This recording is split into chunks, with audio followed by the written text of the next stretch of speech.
Sangwa ikaze nshuti namwe bagenzi mudahengeshanya gukurikirana imbonesha kure yanyu JCTV. Kaze murano makuru yo kuri uyu wa mbere igenekerezo ya 18 gitugutu umwaka wa 2021. Amakuru mugira mu yashikirizwe na jewe Nonzumwe Godefroid, nayo uri katuma amasanamu n'amajwi abashikira neza akaba ari Bienveni Tuyishemeze. Ingingo nkuru nazo zigiza no makuru akaba ari izi zikurikira. Ubuyobozi bukuru bw'ibanki ya Republika y'u Burundi bwasohoye itangazo mu ntumbero yo kumenyesha abenegihugu ko hashizweho uburyo bushasha bwo guhanahana amafaranga hakoreshejwe isheke yo mu buhinga ngurukana bumenyi. Muraza kubikurikirana muri ano makuru. Igihugu c'Ubushinwa giherutse kurungika incanco zingana n'ibihumbi 500 za coronavirus. Nibi muraza kubikurikirana muri ano makuru. Muri ano makuru muraza gukurikirana igice cyahariwe kandi umutumire kuri JCTV.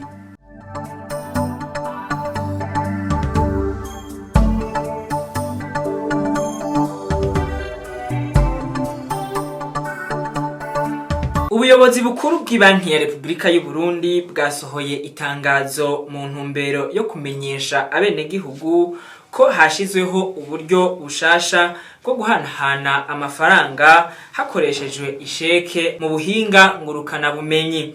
Iri tangazo rikaba ryasomwe n'umuhanuzi ajejwe ibijanye no guhanahana amafaranga muri banki nkuru ya Republika y'u Burundi, Jean Bosco Ndikumana. Tumukurikirane. Itangazo.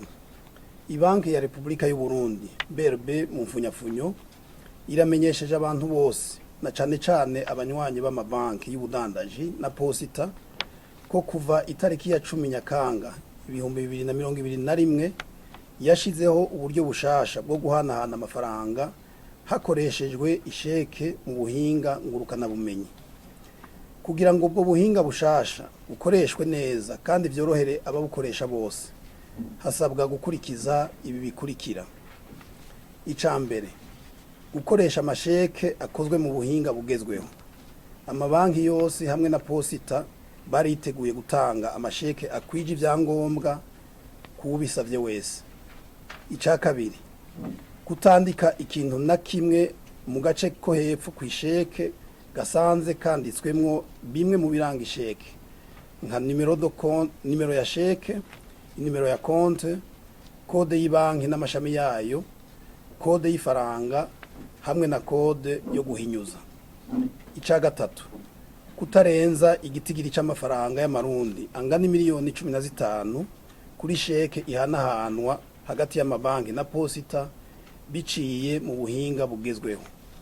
Icakane arico canyuma, kubahanahana amafaranga y'amarundi arenga miliyoni 15 z'amafaranga y'amarundi hazokoreshwa uburyo bwa virema. Murakoze. Incanco zingana n'ibihumbi 5 za coronavirus zaramaze gushika mu Burundi zitanzwe n'igihugu c'Ubushinwa. Abazokwicandagisha bakaba basabwa kubanza gusinya urwandiko wemeza ko batabikoze ku gahato nk'uko bivugwa n'ishirahamwe mpuzamakungu ryitaho amagara y'abantu OMS.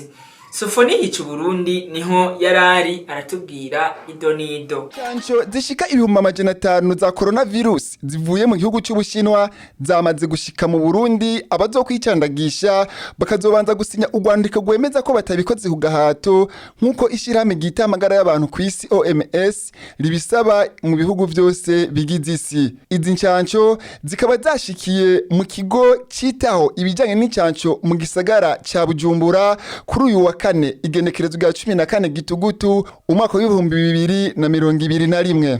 Umushikiranganje w'amagara y'abantu hamwe na ambasaderi w'igihugu c'Ubushinwa mu Burundi bakaba basavye ko abazokwicandagisha batokwijajara ahubwo bategerezwa kubandanya bikingira kandi bagakingira n'abandi. Kurikirana umushikiranganje w'amagara y'abantu. Ko mubonye ejeje kwakira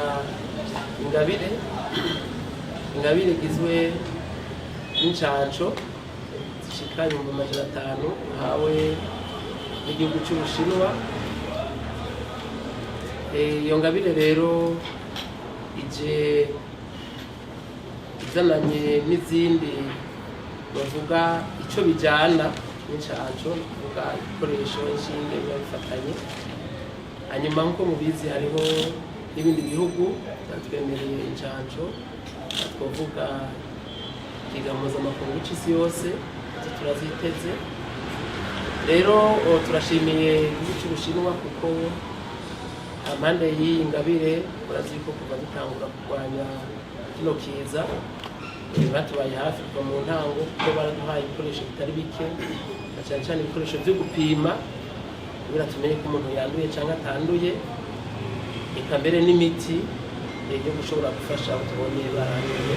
Rero turabishimira cyane izina rya leta, dushimira igihugu c'Ubushinwa, eka mbere tuzadufasha mu bintu byinshi bitandukanye bitandukanye byo gutuma amagara y'abenegihugu agenda neza. Duhejeje kwakira rero zino ncanco bagira turamenyeshe yuko cyambere abenegihugu bamenya ko urucanco nk'uko userukira igihugu c'Ubushinwa yabivuze ruje gusubirira za ngingo nziza ziri mu migwi itatu cyacivugo ngenderwako dukurikiza gukinga no kurwanya covid cyane n'ikibera mu gihugu cyacu Burundi tuyondakira sinandura kandi sinandukiza coronavirus. Byumvikana rero yuko teza kubandanya twikingira tukaraba kenshi n'amazi meza n'isabune tukwizera z'iya ngingo bama tubashikiriza kugira ngo tubandanye twikingira ko byarabonetse yuko naho umuntu aronka urucanco tuza ko yandura. Ikindi naco ni uko gupima no kubibandanya kuvyerekeye abenegihugu bifuza kuronka icanco ngo twabishikirije ubushake agahato karimo.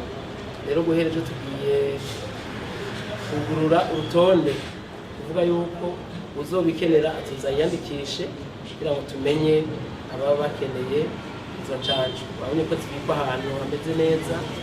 Ibyo kumvikana rero tuje tuzijana hariho hose turondeza bipimisha kuko tuza kubikwa neza. Tuzofasha rero kugira ngo tumenye abazikeneye b'abarundi canke abanyamahanga ba mu Burundi, hanyuma duheze turonse abazoba bazifuza. Ariko kurangiza dusaba abenegihugu ko babandanya bikingira cyane cyane biciye kugira isuku, gukaraba kenshi n'amazi meza n'isabune kandi bipimisha kenshi gashoboka kuko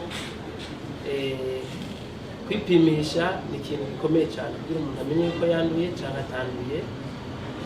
Ivyo kandi kugira n'umuntu aronke urucanco uretse kwiyandikisha kugira tumenye abazikeneye, tuzomusaba yuko asinya rwa rupapuro nk'uko ishyirahamwe mpuzamakungu yose risaba yuko aruronse atagahato. Ivyo biheze atuheza yipimishe turabe ko atanduye, yaranduye tumuhe umuti, hanyuma atanduye aheze aronswe urucanco. Uyu nawo ni wa mwanya wahariwe umutumire hano kuri plateau ya JCTV. Ponsier Sibomana akaba ari we yayaze n'umutumire tumukurikirane. Barakoze abaduhaye aka kanya ko kuganira n'umutumire, murashobora kwidondora bariko baradukurikirana. Murakoze cyane. Amazina nje nawe n'abavyeyi ni Nzambimana Olivier, ariko ku mazina y'akazi bamenyeye ko ni Happy River. Happy River. Yego. Usanzwe ukora akazi kameze gute mu buzima bwa misi yose? Akazi sanzwe nkora ndi umukinyi wa filme, umukinyi wa mareresi. Yego, umukinyi wa mareresi. Twashaka kumenya mbega wotubwira cyangwa ukabwira bariko baradukurikirana ukuntu River yagize ico ciyumviro cyo gukina mareresi n'iryari yumvise ko afise iyo ngabirano. Mu bisanzwe Imana ikire mu muntu imuremana ibintu byose kuko ibizi ubuzima bw'uko buzogenda bukurikirana. Je novuga ko nisanze iyo mpano narayivukanye hama buke ngenda ndayikuza. Yego. Mbega nubuhe butumwa buba buri muri ayo mareresi uri kurakina uri kurashikiriza? Ubutumwa nibaza ko mu kwandika filme canke cyo no kwitira resi nyene mu Kirundi nkuko abantu basanzwe babitahura, umuntu abafise inspiration, abafise ikintu catumye yandika iyo nkuru. Rero turagenda mu kibano tukaraba uko abantu babayeho, hama tukagira ico twigishije bivanye n'ivyo tuba twabonye abantu bashaka gukenera byo bafasha mu buzima bwa misi yose. Bivanye naho watanguriye gukina ayo mareresi, mbega uyu munsi washobora kubwira abantu ko hari aho wavuye naho umaze kugera? intambwe ni nini cyane turashima nubwo bigenda bigorana buke buke ariko uko twatanguye siko bikiri hariho impinduka nini cyane. Yego. Yego. Mbega hoba hariho intambamyi wagiye uhura mwako kazi ka misi yose ko gukina amareresi? Intambamyi ntizishobora kubura kuko mu rugendo umuntu ahura na byinshi, turahura n'intambamyi nyinshi, ariko turagerageza kugwana urugamba buke buke bigakemuka.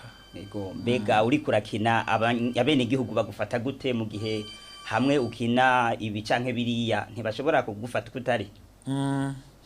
Burya mu buzima icyo umuntu akora cyose caba ciza canke kibi ntigishobora kubura commentaire zijanye n'ico kintu. Rero tugerageza kuvyakira uko nyene bije kuko ukuvugwa ko umuntu ntikuraba ngo akora vyica canke bibi. Mu bisanzwe twe turaba umwuga wacu nico tuba dushaka gushikiriza abafana baba ariko badukurikirana n'inyigisho hanini tuba duhagazeko, ntidutinya ngo batuvuga gutya canke gutya, uretse ko message twashatse gushikiriza bariyo dushaka ko ishikira beneyo. Mbega twovuga ko Riva afise indoto izihe yifuza gushika ko muri kazoza? Indoto za Riva nizo kubona hari ababayeho cyane kubera impano zabo, kuko ugerageje kuraba n'ubuzi bwarabaye buke mu gihugu.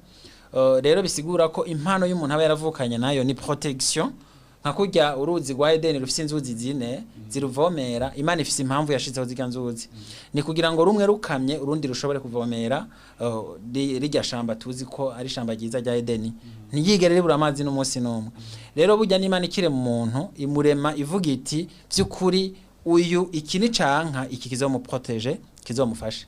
Rero iyo uri kurakora ibukabona biranse canke ibi biranse, haba hariho ikindi Imana yagushizemwe muri wewe twokwita ko ari impano yinyegeje.